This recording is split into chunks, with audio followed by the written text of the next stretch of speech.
fourth day, Allah Azza wa Jal will grant victory to the Muslims and the enemy will be defeated. So there will be 4 days of battle somewhere in Bilad al-Sham. Now, this is a massive war that will take place before the Armageddon. Now the hadith goes on. This will be a battle the likes of which have never seen before.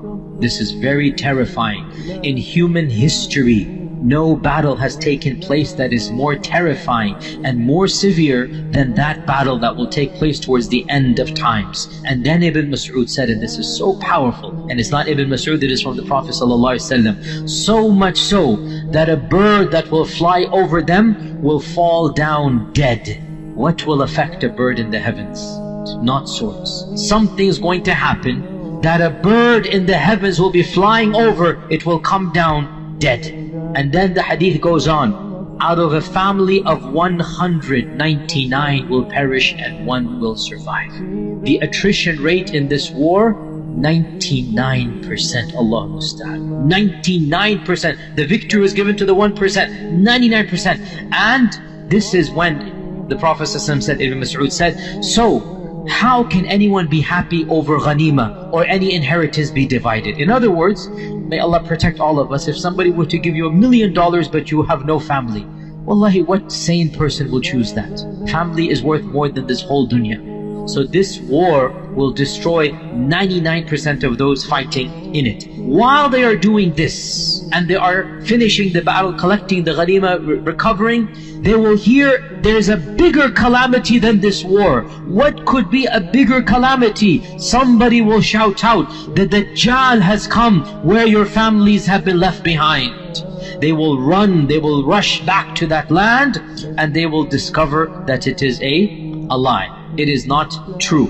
And in one hadith it is mentioned that they will send their 10 best horsemen to go verify that news. And then the Prophet ﷺ said, I know their names and the names of their forefathers and the colors of their horsemen, the colors of their horses, and they will be the best horsemen on the face of this earth. Now, does this mean we will go back to horses and swords? If there is that type of war, in all likelihood we will.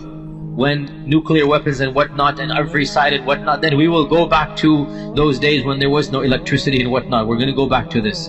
Or is it possible that when the Prophet was saying horse, he means a vehicle? This is also possible. It's not too much of a stretch and Allah knows best. So this hadith mentions, now does this hadith mention the Mahdi? Yes or no? No, it does not. But other ahadith mention that the Mahdi will be the one that will be there when the news comes that the Dajjal is around. So it appears that this big war that is being referenced is a war that the Mahdi will participate in, even though he's not mentioned in this one, right? So it is a war between Ar-Rum and between the Muslims. It is a massive war. Now, Abu Hurairah narrated, and it is the hadith in Sahih Muslim, that the judgment will not come until Ar-Rum will come out to fight you at a place called A'maq or Dabiq. Now, Dabiq is, and A'maq is close to it, Dabiq is a city in Syria.